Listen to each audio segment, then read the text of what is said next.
কোরবানির মাংস কেন এতদিন খাওয়া হয় না, আজকে রান্না করে খেলাম। এই ভিডিওটা আপনাদের সাথে শেয়ার করব। আসসালামু আলাইকুম, প্রতিদিনের মতন আর একটা নিউ কুকিং ব্লগ। তো যাই হোক, গ্রামে থেকে যেগুলো মাংস আনছিলাম আমি যেভাবে আমার শাশুড়ি আমার মা যেভাবে দিছে ওইভাবে পোলটা করে রেখে দিয়েছিলাম, কারণ ফ্রিজে আমি লড়তে পারি না চড়তে পারি না। পরে আজকে সব মাংসগুলো বেড়ে করছি, বেড়ে করে ছোটো ছোটো করে পোলটা করে পরে আজকে মাংস রান্না করব। কোরবানির মাংস খাওয়া হয় না এটা কোনো কথা না, বাট খাইছি, বাপের বাড়িও খাইছি, শ্বশুর বাড়ি খাইছি, কিন্তু নিজের সংসারে রান্না করে এখনও খাওয়া হয় নাই। তো আজকে ভাবলাম মাংসগুলো বেড়ে করছি, তো কতগুলো মাংস রান্না করি, বেশি করে রান্না করি, কারণ বাপের বাড়িতেও খাইছি, শ্বশুর বাড়িতেও খাইছি, কিন্তু নিজে রান্না তো করে খাইনি। আমার হাজব্যান্ড বলতেছে আজকে গরুর মাংস রান্না করো। তো যাই হোক, আমি গরুর মাংসগুলো সুন্দর করে ধুইয়া পরিষ্কার করে নিচ্ছি আর ভাগাভাগি করে ফ্রিজে রেখে দিচ্ছি ছোটো ছোটো পোলটা করে, কারণ তো গ্রামে তো বড় পোলটা করে আনছে, এরকম করে একসাথে তো রান্না হবে না, তাই ভাবলাম আজকে গরুর মাংসটা নিজের হাতে বসাইয়া দেই।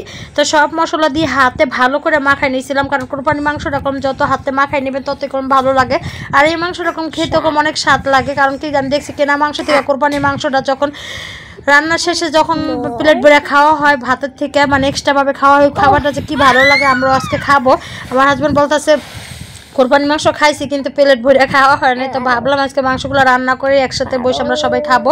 তো যাই হোক, মশলা সব কিছু দিয়ে সুন্দর করে ভালো করে কষা নিলাম। এখন আমি গ্রামে থেকে কিছু কাঁচামরিচ আনছিলাম, তো গ্রামের কিছু কাঁচামরিচ দিলাম, কেনাও কিছু দিলাম। তাই ভাবলাম একটু ভালো করে লাড়াচাড়া দিয়ে পরে একটু আলু দিই। আলু দিতে চাইছিলাম না, যেহেতু একটু ভাতও খাবো, মাংস তরকারি দিয়ে শুধু তো খালি খাবো না, এর জন্য একটু আলু দিই। যেহেতু কোরবানি মাংসতে আলু না দেওয়ারই আমার কাছে ভালো লাগে, এর জন্য ভাবলাম একটু আলু দিয়ে দিলাম। তো দুইটা আলু দিয়ে দিছি। তো একটু আমার মাংসটা ভালো করে কষানো হয়ে গেছে। তো কষানোর পরে সুন্দর করে লাড়াচাড়া দিতেছিলাম, লাড়াচাড়া দিয়ে এখন ভালো করে পানি দিয়ে দিব, কারণ কোরবানির মাংসটা বাসায় আজকে মন মতন খাবো। বললাম না, শ্বশুর বাড়িতেও খাইছি, বাপের বাড়িতেও খাইছি মন মতনই, বাট নিজে রান্না করে এখনও খাওয়া হয় নাই। তো ভাবলাম আজকে কোরবানির মাংসটা ফাইনালি আমি নিজের হাতে রান্না করি। তো যাই হোক, এদিকে শ্বশুর বাড়িতে বাপের বাড়িতে কোরবানি দিছে, মাংস সবাই দিছে, বোনেরাও দিছে, বোনের মাংসটা এখনও আনা হয় নাই। তো যাই হোক, এই যে আমরা দেখেন এক প্লেট ভর্তি করে মাংস উঠাই দিয়েছি, আমি আমার হাজব্যান্ড বাচ্চারা নিয়ে খাইতেছি একসাথে। আর মাংসগুলো কোনো একবার সফট হচ্ছে, খেতেছে কি ভীষণ মজা হয়েছিল। আমার হাজব্যান্ড বলতেছে প্লেটে করে নিয়ে আসো, আগে মাংস খেয়ে নেই, কারণ এভাবে মাংস খেতে নাকি আমার হাজব্যান্ডের কাছে অনেক ভালো লাগে, আমার কাছেও ভালো লাগে, কারণ গরম গরম যখন তরকারি থেকে মাংসগুলো উঠানো হয় তখন কমাইনা নিয়ে খাওয়ার অনেক ভালো লাগে। তো যাই হোক, এই দেখেন সুন্দর করে আমি মাংসটা উঠাইয়া খাইতেছিলাম, আর এদিকে ভাতের সাথেও কিছু উঠে নিয়ে খাইছি। পরে বিকেলে আমরা ভাত খাইছিলাম, এত মজা হয়েছিল আজকে মাংসের তরকারিটা, আসলে অনেক ভালো হয়েছিল। আর কোরবানি মাংস এরকম এভাবে খাইতে আমার কাছে বেশি ভালো লাগে। তো যাই হোক, ভাতের সাথে খাইলাম, মাংসটা অনেক স্বাদও হয়েছিল, মজাও হয়েছিল।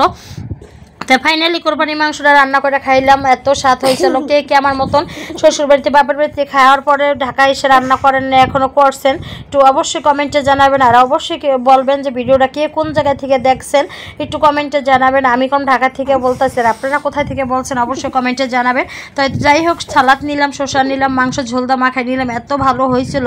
আর অনেক রকম দেখা যায় কি গরুর মাংসটা রান্না করলে এরকম ঝোল দিয়ে খাইতে পারে না। দেখেন আমার ভাতের কালারটা কত সুন্দর হয়েছে। তো সবাই ভালো থাকবেন, সুস্থ থাকবেন, আমি খেতে থাকি। আল্লাহ হাফেজ, আসসালামু আলাইকুম।